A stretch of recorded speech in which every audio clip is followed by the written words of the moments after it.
새벽빛 묵상 창세기 3장 14절에서 24절. 사람들이 진짜로 무서워하는 건 벌이 아닙니다. 벌은 견딜 수 있습니다. 벌을 준다는 건 아직 관계도 기회도 남아있다는 뜻일 수 있으니까요. 오적 파서 나가. 사람들이 무서워하는 것은 단절과 추방입니다.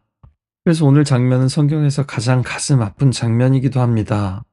죄를 묻고 심판이 선고되고 아담과 하와는 에덴에서 추방당합니다.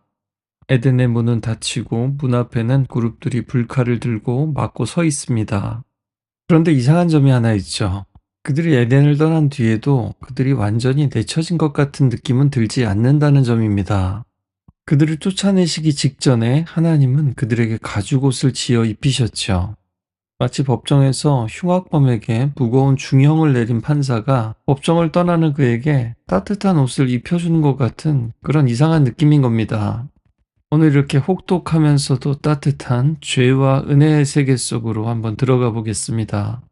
숨어있는 아담과 하와에게 나타나셔서 그들에게 자초지종을 물으십니다. 알면서도 물으십니다. 죄를 직면하고 인정하고 회개할 기회를 주시는 겁니다.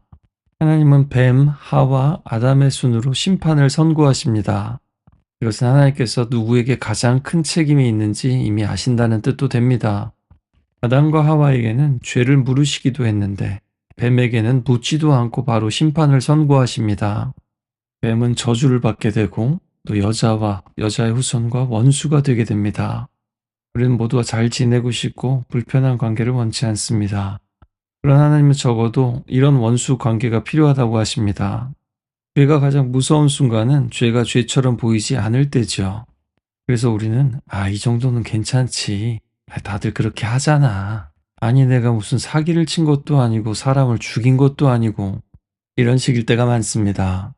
그러나 하나님은 죄를 그냥 작은 실수처럼 취급하지 않으십니다. 하나님은 죄를 사랑하실 수 없습니다. 하나님은 죄를 미워하십니다. 왜냐하면 죄는 하나님의 형상과 모양을 닮은 하나님의 자녀들을 파괴하기 때문입니다. 그리고 모든 관계들을 깨뜨리죠. 하나님과 우리의 관계, 나와 이웃의 관계, 나와 나 자신의 관계, 자연과의 관계, 시간과의 관계도 다 깨어져 버렸습니다. 그래서 하나님은 인간 안에 어떤 불편함을 남겨두셨습니다. 죄와 편하게 지내지 못하도록, 악과 친구가 되지 못하도록요. 이 불편함이 사라지면 사람은 갈 때까지 갑니다. 그리고 하나님은 우리를 그렇게 내버려 두지 않으시는 겁니다.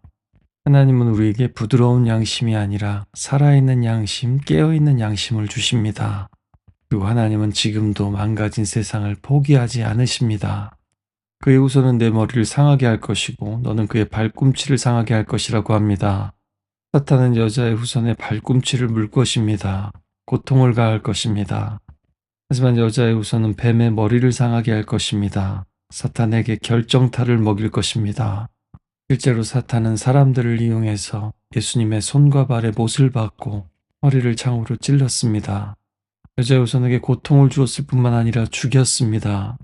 그러나 예수님께서는 그 죽음을 통해 우리의 모든 죄값을 치르시고 부활하심으로 죄와 사망 권세를 완전히 깨뜨리셨습니다.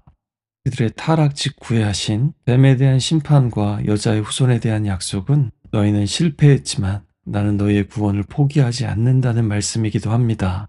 에덴 밖의 세상, 죄의 결과가 피부에 와닿는 곳이죠. 사랑이 힘들어지고 일도 힘들어지고 땅도 힘들어합니다. 여자에게는 해산의 수고, 남자에게는 노동의 수고가 더해집니다. 갈등과 수고와 고생과 투쟁이 시작됩니다. 생명을 낳는 과정에 고통을 피할 수 없고 사랑하는 관계에 지배와 불신과 오해가 쌓입니다. 생명을 유지하고 기쁨을 누려야 할 노동이 땀과 좌절로 뒤범벅이 됩니다. 죄는 단순히 도덕적인 문제만이 아니라 창조 질서를 거스르는 반역이었던 겁니다. 그래서 그 결과가 창조 세계 전체에 번지게 된 거죠. 지금 또 우리 자신이 잘 사냐 못 사냐의 문제도 물론 있겠지만 무엇보다 온 세상이 고장난 상태라는 것을 인식할 필요가 있습니다. 그것은 죄악 때문이고 거기에는 내가 지은 죄와 내가 짓지 않고 다른 이가 지은 죄들이 다 포함되어 있습니다. 온 세상에는 죄와 타락의 그림자가 드리워져 있습니다. 그래서 로마서에서는 온 만물이 구원을 또한 기다린다고 했습니다.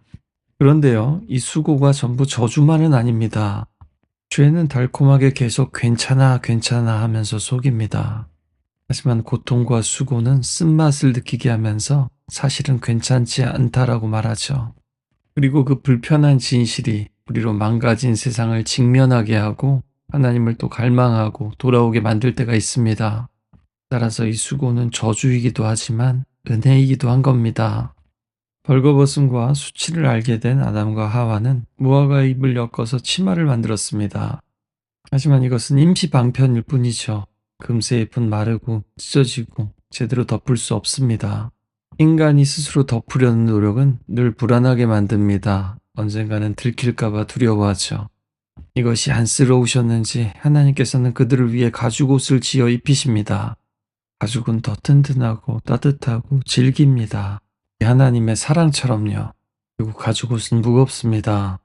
무게 때문만이 아니라 어떤 희생을 암시하니까요. 우리는 스스로 죄와 수치를 해결할 수 없고 하나님께서 덮어주셔야만 합니다. 그래서 예수님께서 십자가에 달려 돌아가셔야만 했습니다. 그리고 아무리 짐승을 잡아서 희생을 드려도 변하지 않던 사람들이 자신들이 이제 하나님마저 잡았다는 사실을 깨닫고서 진정한 변화가 시작되었습니다. 이런 사랑의 하나님께서 그럼에도 아담과 하와를 동산에서 쫓아내셔야만 했습니다. 너무 가혹하다 생각될 수도 있지만 그 이유를 22절이 분명히 밝히고 있습니다. 그가 손을 들어 생명나무 열매도 따먹고 영생할까 하노라. 이렇게 망가진 세상에서 죄인으로 영원히 산다는 것은 축복이 아니라 형벌인 겁니다. 부서진 관계, 왜곡된 욕망, 망가진 마음으로 후회와 죄책감과 단절과 수치, 비난과 책임 회피, 염려와 불안, 수치와 두려움을 가득 가지고 말입니다. 추방은 처벌이면서 또한 보호였던 겁니다. 그리고 문을 닫으신 건 관계를 끝내고 포기하셔서가 아니라 새로운 길을 여시기 위해서였습니다. 다시 영원히 살 수 있는 길을요. 주어진 자유를 가지고도 아담과 하와처럼 선악과를 따먹는 것이 아니라 뱀의 말을 듣는 것이 아니라 이제 모두가 하나님 말씀을 믿고 살아가는 길 말입니다.